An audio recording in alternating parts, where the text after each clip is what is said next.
दोस्तों, भगवान गौतम बुद्ध ने कहा है कि अगर मकान की नींव कमजोर है तो क्या मकान टिक सकता है? नहीं, वो कभी भी गिर सकता है।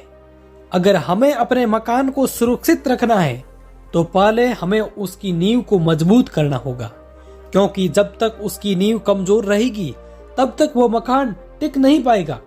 इसी तरह हमारा शरीर है। अगर हमें अपने शरीर को स्वस्थ रखना है तो हमें अपने पेट को साफ रखना होगा, क्योंकि यही हमारे पूरी शरीर की नींव है।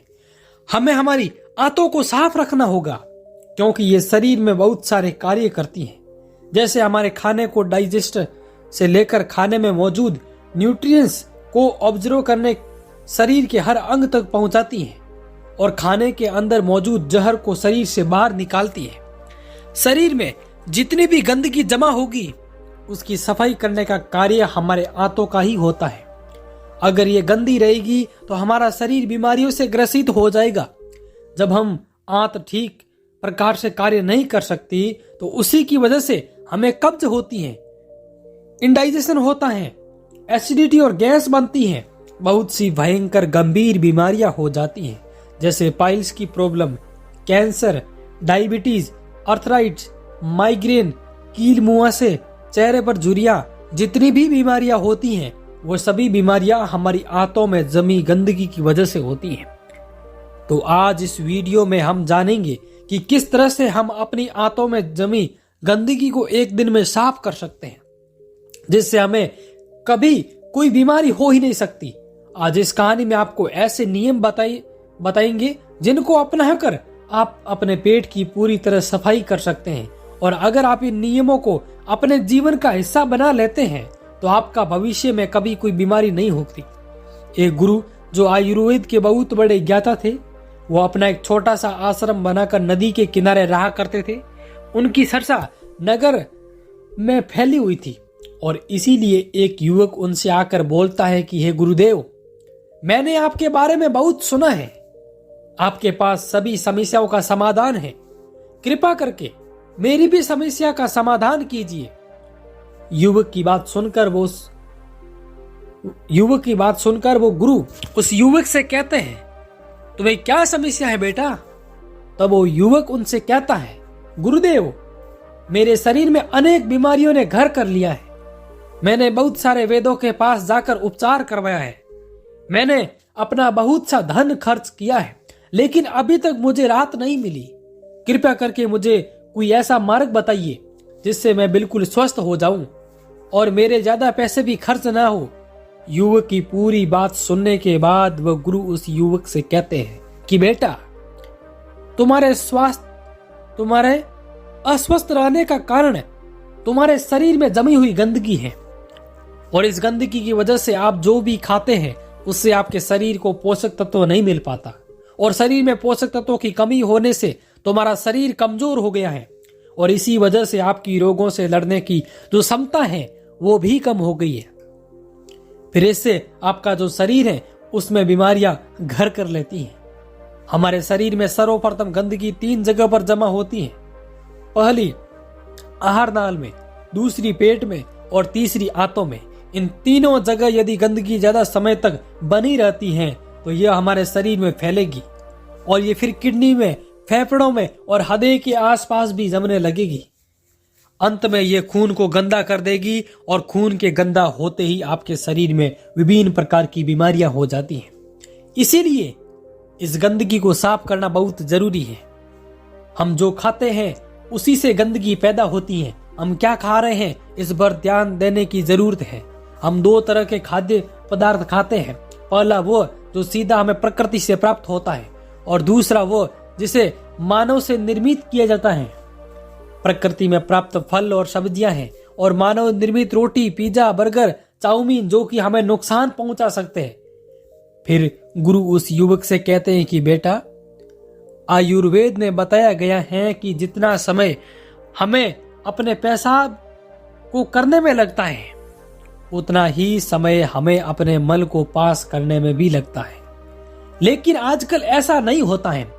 आजकल जब हम डांस घर में जाते हैं तो लगभग 20 से 25 मिनट लगा देते हैं। उसके बाद भी हमारा पेट जो है वो ठीक तरह से साफ नहीं हो पाता है। कई बार तो हमें बहुत जोर लगाना पड़ता है, जिस वजह से हमें कई बार बहुत सारी परेशानियों का सामना भी करना पड़ता है। और इसका कारण है कि आपकी आंतों के अंदर बहुत ज्यादा गंदगी जमा हो जाती है और आंतों के अंदर बहुत सारे टॉक्सिन जमा हो जाते हैं। और ये टॉक्सिन हमारे अंदर आंतों को ही कमजोर नहीं बना रहे, बल्कि शरीर में और भी बहुत सारी बीमारियां पैदा कर रहे हैं। और इसी वजह से आपको कॉन्स्टिपेशन की शिकायत रहती है। आपका पेट अच्छी तरीके से साफ नहीं रह पाता है।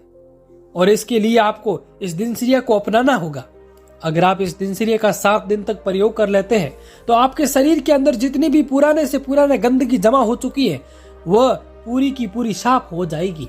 और यही दिनचर्या हमारे आयुर्वेद में बताई गई है कि इस दिनचर्या को सभी बड़े बड़े ऋषि महर्षि अपनाते थे। स्वयं गौतम बुद्ध भी इस दिनचर्या का अनुसरण किया करते थे। महर्षि वाग्भट भी इन नियमों को बहुत महत्वपूर्ण बताते हैं। और जो भी नियमों का पालन करता है उसे जीवन भर कभी कोई बीमारी नहीं होती। फिर गुरु उस युवक से कहते हैं कि बेटा, अब हम जानते हैं कि आयुर्वेद में वो कौन सी दिनचर्या बताई गई है जिसे हमें अपने जीवन में अपनाना चाहिए। फिर गुरु इस युवक से कहते हैं कि बेटा, इस दिनचर्या में बताया गया है कि सबसे पहले हमें इसकी शुरुआत सुबह से करनी है। जब आप सुबह उठते हैं तो आप सबसे पहले गिलास पानी पी लीजिए। पानी को थोड़ा गुनगुना कीजिए, बहुत ज्यादा गर्म नहीं करना है। फिर उस पानी के अंदर आधा नींबू का रस निचोड़ दीजिए। सुबह सुबह खाली पेट वो 1 गिलास गुनगुना पानी आपको पीना है। सुबह खाली पेट नींबू पानी पीने से आपका जो डाइजेशन सिस्टम है वह सक्रिय हो जाता है।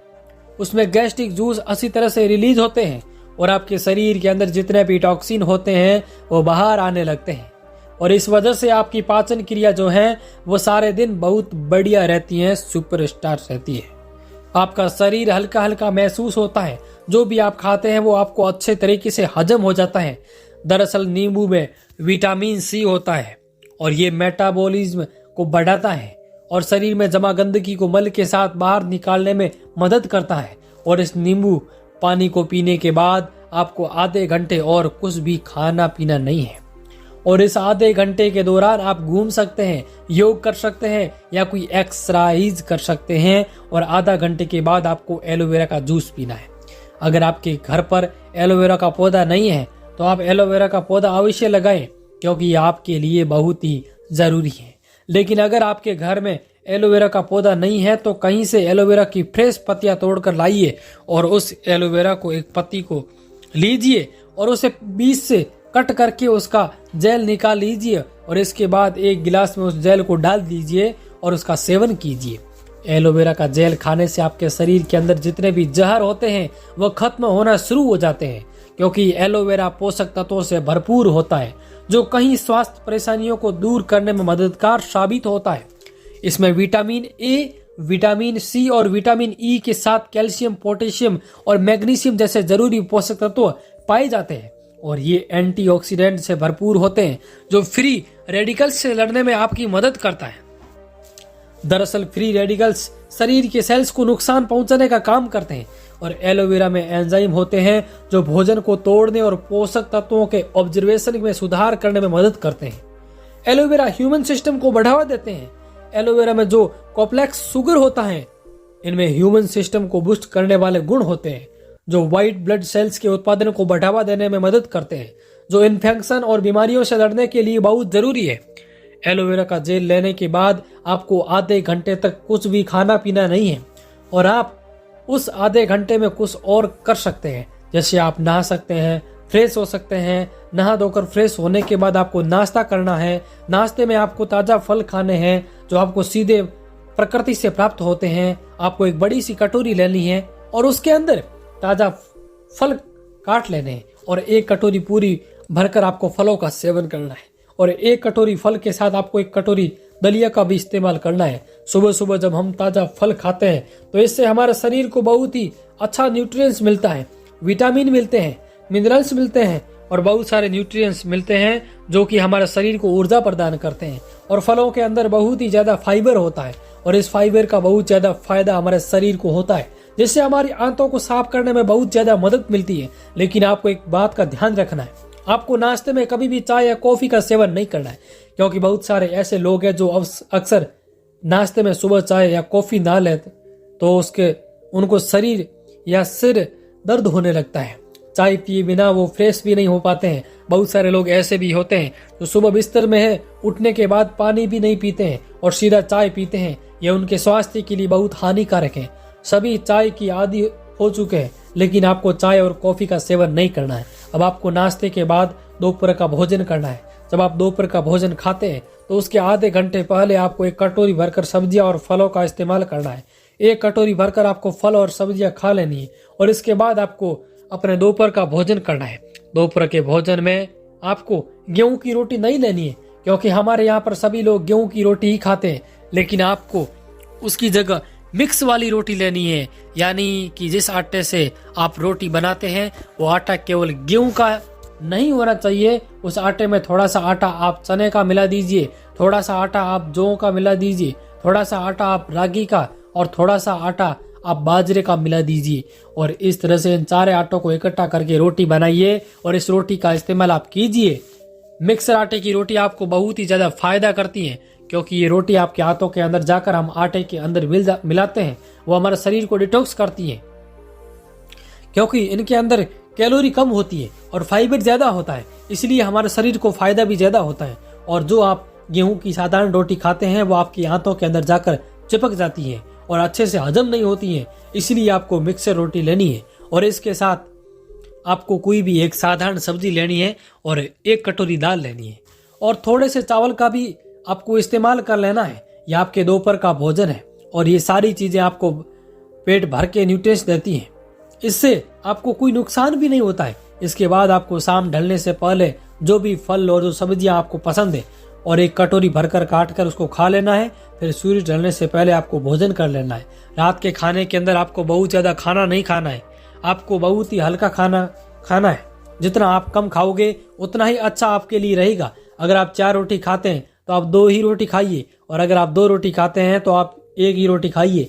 यानी आपको अपने भोजन को आधा कर देना है। जब आप रात को भोजन हल्का करेंगे और काम लेंगे और सूरज ढलने से पहले ही यानी 7-8 बजे अपना भोजन कर लेंगे तो आपके शरीर को बहुत सारा समय मिल जाएगा, आपके पेट को बहुत सारा समय मिल जाएगा, जिससे कि वो खुद को अच्छे से साफ कर सके। आपकी हाथों को समय मिल जाएगा अपने आप को साफ करने का, और जो आपके शरीर के अंदर प्राण शक्ति है वो भी सक्रिय हो जाएगी और हीलिंग का काम शुरू कर देगी। आपके शरीर के अंदर जितनी भी टूट फूट होती है, जितनी भी चीजें खराब होती हैं, उन सबको आपकी प्राण शक्ति ठीक कर देती है। लेकिन अगर आप अपना भोजन पेट भरकर कर लेते हैं तो आपकी प्राण शक्ति पूरी रात भोजन को पचाने में ही लगी रहती है और आपके शरीर में टूट फूट की मरम्मत नहीं कर पाती है। इसलिए हमेशा इस बात का ध्यान रखो कि जब भी आप सोने जाएं तो आपके पेट पूरी तरह खाली होना चाहिए, ताकि आपकी प्राण शक्ति आपके शरीर की मरम्मत करने में लग जाए, न कि आपके खाने को पचाने में। इसके बाद आपको रात को सोते समय एक चीज और खानी है, क्योंकि ऐसे बहुत सारे लोग हैं जो ये कहते हैं कि अगर हम दिन ढलते ही यानी कि शाम को 6 से 7 बजे के बीच खाना खा लेंगे तो हमें सोते समय भूख लगने लगती है। क्योंकि हम रात्रि को 10 बजे तक जागते हैं तो हमें रात को सोने से पहले आधा गिलास दूध लेना है और उसमें 1 चम्मच या फिर 2 चम्मच इसबगोल की भूसी डालनी है और उसको दूध में अच्छी तरीके से मिला लेना है। अगर आपको मीठा दूध पसंद है तो आप उसे थोड़ी सी मिश्री डाल दीजिए, इसे अच्छी तरीके से मिला लीजिए और इसे 5 मिनट के लिए छोड़ दीजिए, जिससे ये इसबगोल की जो भूसी है वो फूल जाएगी और इसके अंदर जो फाइबर होते हैं वो अच्छे तरीके से मिल जाएंगे और ये एक खीर जैसे बन जाएगी। और इस खीर को आपको सोते समय इस्तेमाल करना है। यह आपके पेट को भी भर देगी, जिससे आपको भूख भी नहीं लगेगी। इससे आपको अनेक फायदे भी होंगे और इसबगोल के अंदर बहुत ही बढ़िया वाला फाइबर होता है, जिससे जब आप फ्रेश होने जाते हैं तो आपका पेट अच्छे से साफ होने लगता है।